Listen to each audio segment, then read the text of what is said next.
Greetings everyone, I'm Mar. Once again, this is my opinion. Now we are on episode 4 of season 4, Sex Talk. This is another one of the episodes I saw pretty early in my first watch of this show through syndication. And watching again this time for the video, I'm like, oh yeah, that is where it began in the episode proper in that scene. So it's like, yeah, a couple cuts here and there. And it is still a pretty fun episode. Nice to have it early on in this season. And given that the kids are getting older, it is a subject that was bound to come up.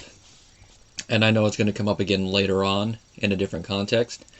But the context that is used here, it allows for some funny little generational compare-contrast humor. And that is sexual relations within a marriage, compare and contrast between Marie and Frank's generation and Debra and Ray's generation. And it all starts with Marie entering the house and finding Debra asleep while reading a book about trying to talk to the kids about sex. Why are we here? Now the thing is, Marie, in her typical fashion, enters the house without even knocking. But then she decides to go through the mail while she's waiting. And it's like, it might not be in the mailbox anymore, Marie, but I believe that's illegal. Going through it like that, especially holding one up to the light to read it. It's like, if it's unopened, I believe that still is illegal. Now, if she took it, it definitely would be, but just the way she's doing it is like, Marie, it's none of your business. That's why I'm surprised that these two are all like this, and the blow-up we're going to see in a couple seasons' time doesn't happen sooner. Because in real life, by now, it would have. Because this, Marie's the definition of a just no mother-in-law. You got to put your foot down and be like, no. Of course, when that happens, it's only going to last a couple episodes, but we'll get there when we get to season 6, beginning of season 7. Marie eventually does wake Debra up. They start talking about the book. Marie, is like, what's this? Goes into it. And her first question, when she actually hears it directly from Debra, is to question her methods. And while she doesn't come out and say it, it's obvious that Marie is questioning Debra's choices as a parent. Why? Why would you introduce that to an innocent child? And here's a line I even put down that just shows Marie doing this and also being a little prudish. What's going on here that you need to ask questions?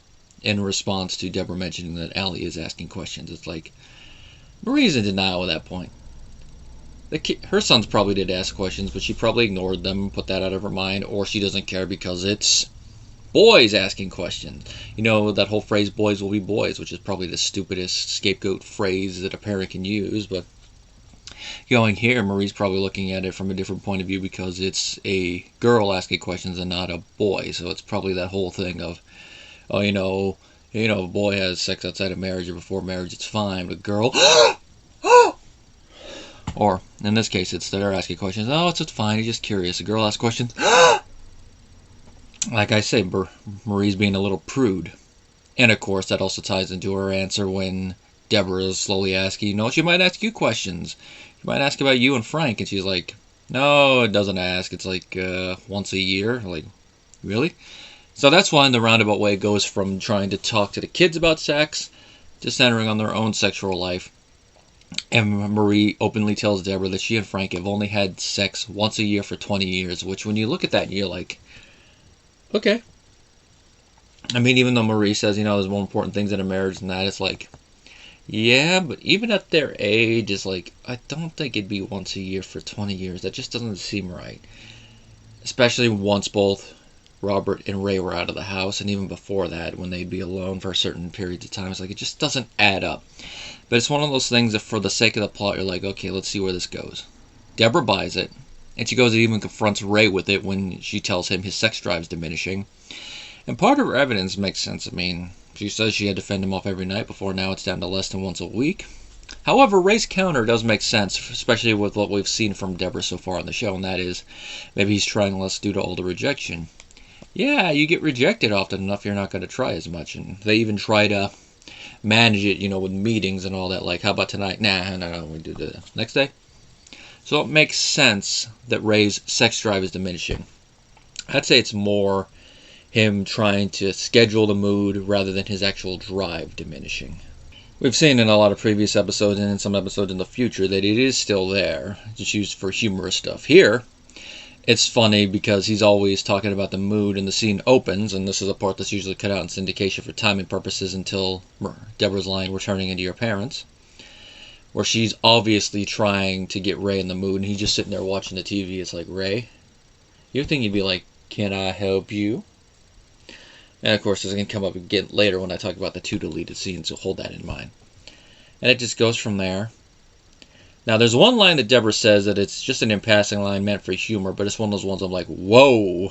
As an adult listening to it, I'm like, oh, wow. That's definitely a line that would not be used in a comedy nowadays, or at least a sitcom on TVs like NBC and ABC and all that. And that is when Debra's talking about their relationship before, it's like, I just had to be awake. Sometimes not even that. Whoa. I hate to bring that up, but technically, unless she had given him consent prior, I'm falling asleep, but you could still, take me while I'm sleeping, just tonight. Unless he has verbal consent for that, technically that's marital rape. Just pointing that out there. I mean, that wasn't technically, by the law, it wasn't until like the early 90s where you could legally rape your spouse. Before then, I guess their whole thing was like, implied consent, which is stupid when you think about it. It's like, just because you're married does not automatically imply consent. Just like, with the whole sleep thing, just because she can't reject you doesn't imply consent. That's what I say, unless, beforehand verbally thing. It's just one of those wild ones. It's like, yeah, they wouldn't use that now. But of course, Debra's probably being facetious when she says that just to point out Ray's sex drive from their early marriage to later. Especially when they were trying to make a baby, as we saw at the end of season 1. Now, eventually, Ray, gets tired of musing on this and decides to go to someone else and ask. So he goes to Robert, which is kind of interesting because the last time they had a conversation like this, it was Robert trying to ask Ray, and Ray was uncomfortable. So now he's going to go talk with Robert. And from the dialogue, we see that Robert and Amy are still together despite what happened before. And which is like, they don't really talk a lot about their relationship post that. You'd think that there would at least be one episode post Marie walking in on them in the basement to talk about it, but oh well, there isn't. We just know they're still together despite that. So they probably dealt with it off camera, and they're like, okay, we're going to stay together. We'll just ignore my mother for now. They talk about it, talk about the sex drive diminishing as you get older, which in a way is true because your testosterone levels are going to drop as you get older, and you got to learn to manage them, do stuff to try to keep them reasonably fit, And of course, with modern medicine, you can get your levels back up. And of course, there's all the other drugs that really do help sex drive, I think. I think everybody knows about Cialis and Viagra, so there's all that. And they even bring that up as like, Raymond, do you have a problem? And of course, when Frank shows up, Ray tries to change the subject, but Ray is the butt of the joke of both Robert and Frank. And then Frank drops the bombshell implying that Marie lied to Debra, and is like, I think a couple times a week is pretty good. It's like a couple times a week. And in response to that, Robert is like, what? But then Ray drops a holy crap, which I think is what sells the humor in this scene. Not just the fact that it's there, but the way that Ray Romano says it. He's like, holy crap. This all leads to a third act moment where everything comes out at the dinner table. They all talk about it, which leads to one of my favorite little Marie setup and Frank respond moments that's used in a lot of the tribute compilations, like the 6-year one, where Marie's like, this whole topic is improper. What we do in our bedroom is our own business, and I refuse to be known as a whore of Limbrook. Which then, without missing a beat, Frank is like, we can move from Limbrook. Which I just love the way he says it so matter-of-factly, like, we can move from Limbrook. It's like you would think that he would make it an obvious joke one, but he just says it so straight that it's like, he knows it's going to be humorous, but he's trying to point out, like, hey, we can always move, showing he does like it. And the whole scene is like, yeah. Probably not the best topic you want to talk about with your parents or your in-laws, so it's like, ah. And of course, Robert does walk in on the whole situation, but he chooses the wrong moment to walk out, and when Marie is admitting something, and he's like listening to it, he's like, oh God, he's got to go home and wash his brain out after walking in on that. A nice little thing that they finally come to an understanding when it comes to this. Obviously, in the future, Marie's still going to be a prude with certain things, but here she at least learns a little humility and all that. And also should hopefully learn not to lie. But we all know it is sitcom writing, as I've said many times before, and will continue to say in the future when I'm talking about this show and any other sitcoms I decide to talk about. And of course, the fact that Marie never 100% changes. I mean, she's given Debra her recipes and whatnot, and there's still episodes in the future where she's gonna make fun of Debra's cooking. It's like, oh my god, they never really can fully change the status quo when it comes to a sitcom. Never, never, never, unless they add or take away a character. That's really the only way they could change the status quo. Case in point, Nemo's original actor dies. What do? They just recast him for the little bit that they reuse him in. Now, as I said earlier, there are 2 deleted scenes, and you can kind of see after watching them why they were deleted, because they're the scenes that the editor would look at everything that was shot and go, oh yeah, those 2 got to go for pacing. They work in front of the audience when you're filming everything, but once you get down to the brass tacks with editing, you're like, yeah. First one is Ray asks Debra what she's reading, and she's reading the book. Yeah, she tells him, no, it's a book that talked about kids about sex, and Ray's like, oh yeah, good luck with that. She asks me, I'll have her get her mother and I'll explain it to both of you. So it's a nice little funny opening scene one. Then the next one is Ray gets caught off guard by Allie, which just shows she's very, very sneaky, because Ray's in the fridge, doesn't know it, closes it, and there's Allie. And she's about to ask a question, but she doesn't get to ask it because Ray changes the subject by giving Allie cookies.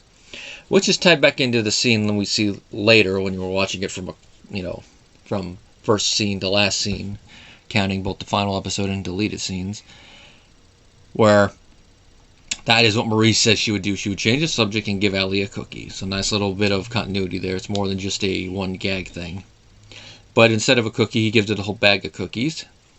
And of course, Debra catches this, goes talk with Ray where he's sitting over in the back part, and they're talking about it, and they're talking about setting up a meeting for later, which you could tell meeting is a euphemism there.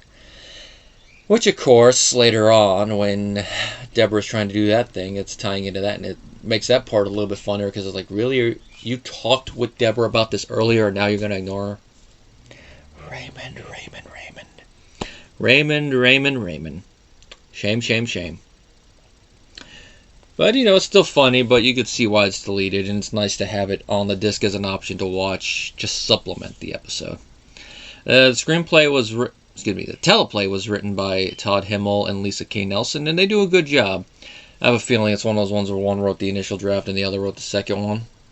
But it does say "and" the little ampersand, so they probably did write it together at one point. They do a pretty good job, writing the characters, their relationship with the others, some of the back and forth.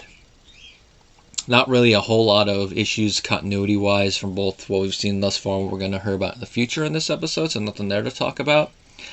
Other than, the thing I mentioned about Marie never changing, but that just seems to be a character trait they decided of her, that even when she gets humbled in a certain episode, she's never going to fully change.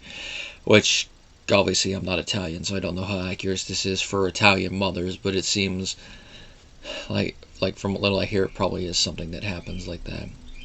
Overall, pretty fun episode, nice concept, awkward yet funny, does have a lot of good lines, those 2 moments I mentioned, the holy crap, and then of course the Limbrook line, which of course it does really 100% set that they live in Limbrook. I mean, there's other episodes that mention it, but now we finally get it in a big dialogue like that, and like I said, that line is used in a lot of the compilations, so if you're going based on the compilations, from that they live in Limbrook, just outside of New York City. And even though Robert's only in the episode for that one bit of dialogue and for walking in, he's used perfectly. And overall, this is a pretty fun episode, even if you watch it in syndication and just have a couple moments trimmed to fit the running time and more commercials. Definitely one that comes with my recommendation. Now, of course, the episode that follows it is one that I'll watch usually when I'm in the mood, but sometimes I'll skip it. And of course, it's another one that will probably hit home a bit more now that I'm a little older, even though I personally don't have one, but I have helped write one, and that is Ray and Debra making their wills. Till next time, guys, if you guys liked the video, be sure to like and subscribe, share it with people, and do join the Patreon if you want to support the channel, you want to request any reviews. The PayPal link is down below. YouTube is doing a little weird thing with me right now, so if you do want to support the channel and help it grow, click one of those links, and thank you for watching.